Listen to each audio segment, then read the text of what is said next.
everyone, this is Gabe from Surf Coast Games, and today we're looking at Fancy Feathers. Let's get through it. Okay, so here I've set up a two-player game of Fancy Feathers. First of all, you have all of these cards that you will be shuffling together. Now, before I set it up properly, I will just go through what the aim of the game actually is. So, you'll be playing two players, you will be collecting bird cards. The cards themselves have victory points conditions.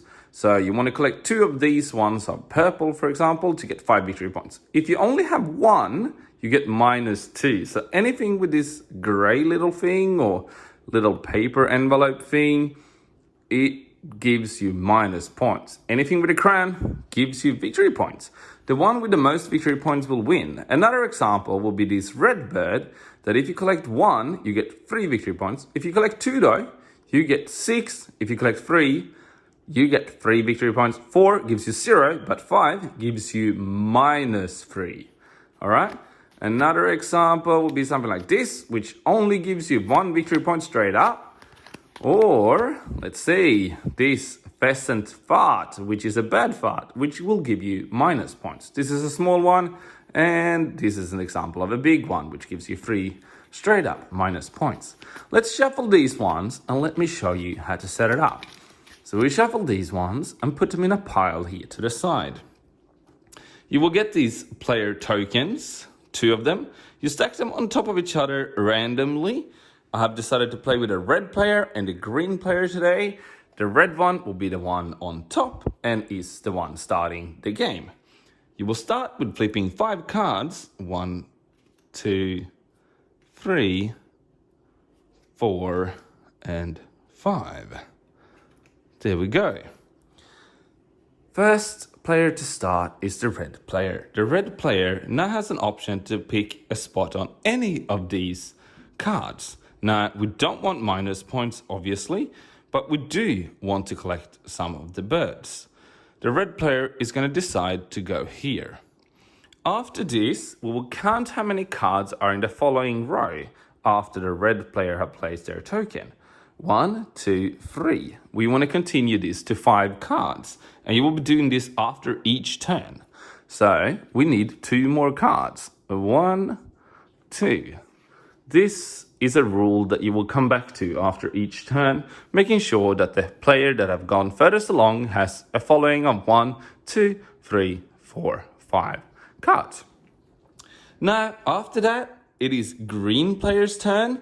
You can choose as a green player to place anywhere on this tracker, or as they call it on this bird walk. You can place it on the first one, however, this one is not a very good option as it gives me minus points.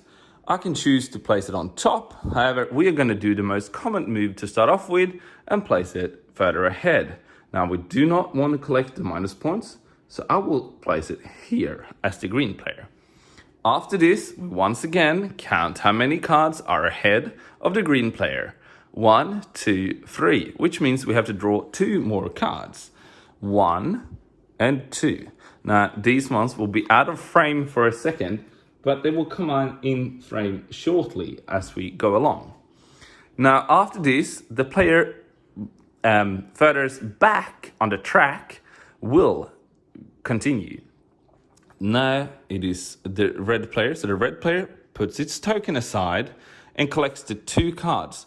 The one underneath the token and the one on the other side. These ones go next to your player card. After this, the red player will choose to put it either ahead 1 step, on top, or forward. Now, the red player will decide to put it on top, which is one legal move. We'll move these ones along just so we can see what's going on. All right. Just give me a second as I do this.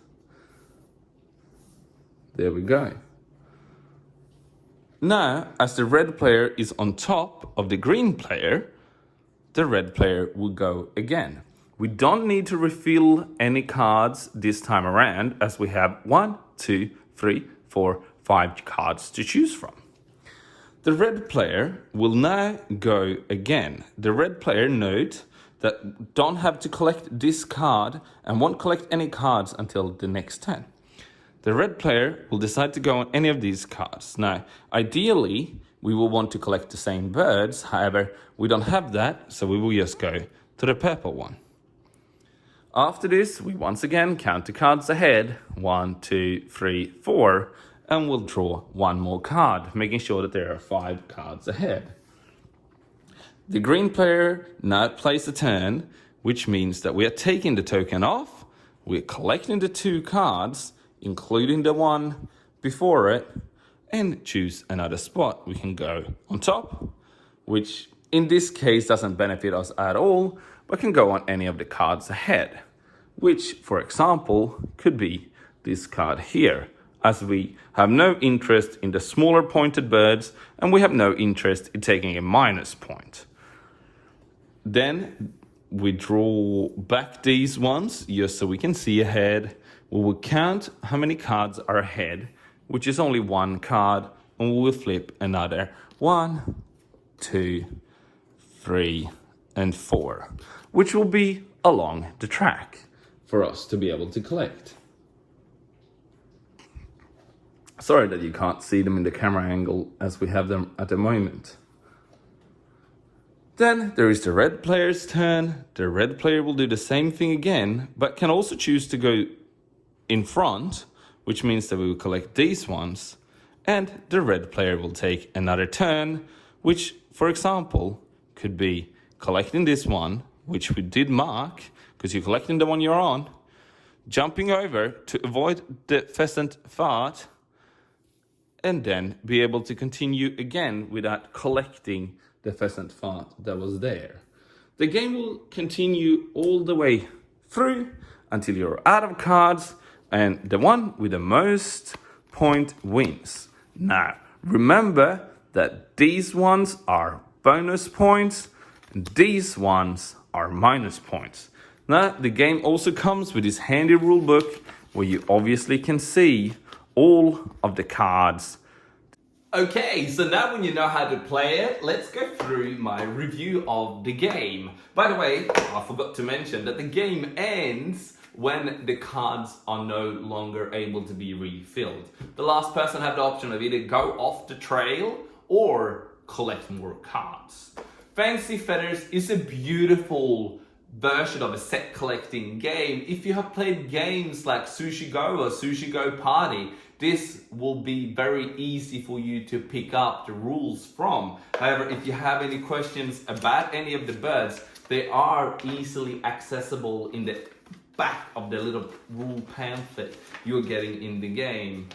Fancy Feathers can be played, as I've said, with more players, either 4 or 6. It is a beautiful game at 2 players, and I probably prefer it at 2 players. Me and my wife have played this a couple of times now, and we really do enjoy the game. It is, for me personally, an 8 out of 10 game. It's easy, accessible, nice and easy to just chuck in the end of a day where it has been a lot at work or with a lot going on, and you feel like, I just want a quick game. That is what it's for, and I think that's what Friedemann Friese actually intended it to be. It is perfect if you're on traveling foot as well. So Friedemann Friese have done a really good job with Fancy Feathers. I hope this finds you well, this video, and I hope you are now able to play Fancy Feathers on your own. See you in the next video, and until then, have a great time. See ya.